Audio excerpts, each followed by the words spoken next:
दोस्तों, आपका स्वागत है एक और नई वीडियो में। भगवान ने क्यों तोड़ा अपने ही भक्त का घमंड। एक समय की बात है, एक पवित्र नगर में माधव नाम का व्यक्ति रहता था। वो अत्यंत धार्मिक था। उसका जीवन पूजा पाठ और नियमों में बंधा हुआ था। सूर्योदय से पहले उठना, शुद्ध स्नान करना, मंदिर जाकर दीप जलाना, घंटों भगवान का नाम जपना, यही उसकी पहचान बन चुकी थी। नगर के लोग उसकी भक्ति की प्रशंसा करते थे। हर कोई उसे आदर्श भक्त मानता था। यही प्रशंसा धीरे धीरे उसके मन में बैठने लगी और श्रद्धा घमंड में बदलने लगी। उसे लगने लगा भगवान उससे विशेष प्रेम करते हैं और उसकी बातों के बिना भगवान कोई निर्णय नहीं लेते हैं। अब वो दूसरों की भक्ति को छोटा समझने लगा। गरीबों और दुखियों को देखकर भी उसका मन नहीं पसीजता था। एक दिन मंदिर में खड़े होकर उसने गर्व से कहा, प्रभु, मैंने आपको अपना पूरा जीवन दे दिया है।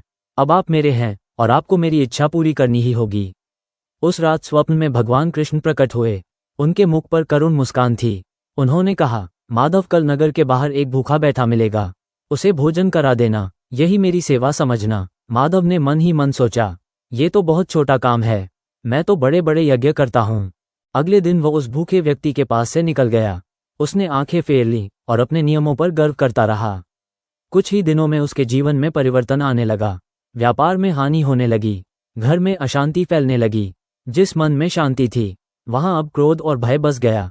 वो फिर मंदिर पहुंचा और रोते हुए बोला, प्रभु, मैंने आपकी इतनी भक्ति की, फिर मेरे साथ ऐसा क्यों हो रहा है। उसी समय एक कमजोर वृद्ध मंदिर में आया। उसकी आंखों में पीड़ा थी, आवाज में विनय था। उसने कहा, बेटा, क्या मुझे थोड़ा जल मिलेगा। माधव ने झुंझलाकर कहा, अभी पूजा में व्यस्त हूं, बाद में आना। वृद्ध मुस्कुराया और शांत स्वर में बोला, तुम पूजा भगवान की करते हो, पर भगवान को पहचानते नहीं हो। उसी क्षण मंदिर का दीप बुझ गया और सामने साक्षात भगवान कृष्ण प्रकट हो गए। माधव कांप उठा, उसके हाथ से पूजा की थाली गिर पड़ी। कृष्ण ने शांत स्वर में कहा, माधव, मैंने तुम्हारी भक्ति नहीं तोड़ी है, मैंने तुम्हारे भीतर छिपे घमंड को तोड़ा है। जिस दिन भक्त यह समझ लेता है कि भगवान उसके अधिकार में है, उसी दिन उसकी भक्ति समाप्त हो जाती है।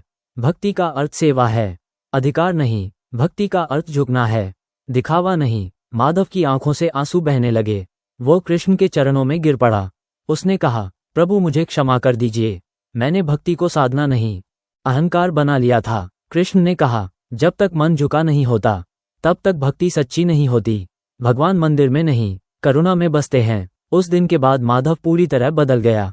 वो सबसे पहले भूखे को भोजन देने लगा, दुखी की सेवा करने लगा और हर दिन यही कहने लगा, मैं महान भक्त नहीं हूँ, मैं तो जीवन भर सीखने वाला सेवक हूँ। और तभी उसकी भक्ति सच में भगवान तक पहुंची।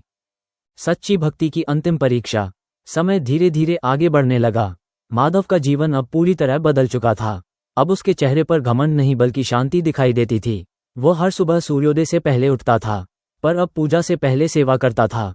मंदिर जाने से पहले वो गलियों में निकलकर भूखों को खोजता था। जहां पहले लोग उसे बड़ा भक्त कहते थे, अब वही लोग उसकी सादगी देखकर चुप हो जाते थे। माधव अब किसी प्रशंसा से खुश नहीं होता था। एक वर्ष नगर में भयानक अकाल पड़ा। खेत सूख गए, अन्न समाप्त होने लगा, लोगों के घरों में चूल्हे ठंडे पड़ गए। माधव ने बिना सोचे अपना अन्न भंडार खोल दिया। जो भी आया, उसे बिना प्रश्न भोजन दिया गया।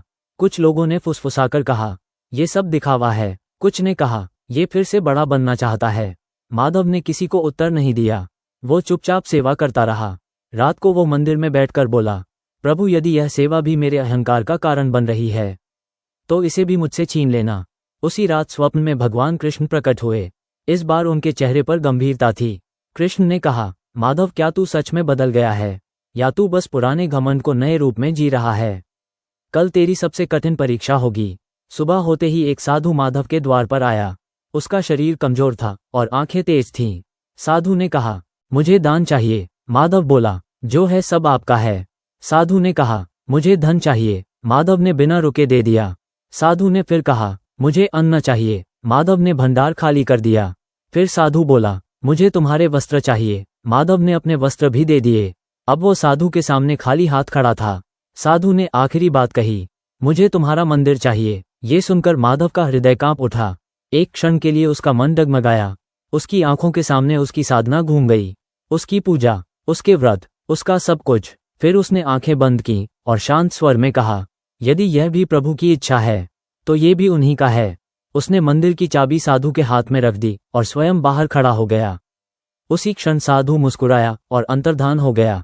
मंदिर प्रकाश से भर गया और सामने भगवान कृष्ण खड़े थे। कृष्ण ने कहा, अब तू सच में भक्त बना है। पहले तू मुझे पाने के लिए पूजा करता था, अब तू मुझे खोने से नहीं डरता। यही भक्ति की अंतिम अवस्था है, जहां कुछ भी अपना नहीं होता। माधव की आंखों से आंसू बह निकले, पर इस बार वे पीड़ा के नहीं थे, वे शांति के थे, वे पूर्णता के थे। कृष्ण ने कहा, याद रख माधव, मैं वहां नहीं रहता जहां मेरा नाम लिया जाता है, मैं वहां रहता हूं जहां किसी का दुख हर लिया जाता है। इतना कहकर कृष्ण अंतर्धान हो गए और माधव हाथ जोड़कर खड़ा रहा। उस दिन के बाद नगर ने एक भक्त नहीं, एक सच्चा सेवक देखा और माधव ने भगवान को नहीं पाया, भगवान ने माधव को पा लिया। दोस्तों, आज की यह कहानी आपको कैसी लगी, कमेंट करके बताना। जय श्री कृष्णा।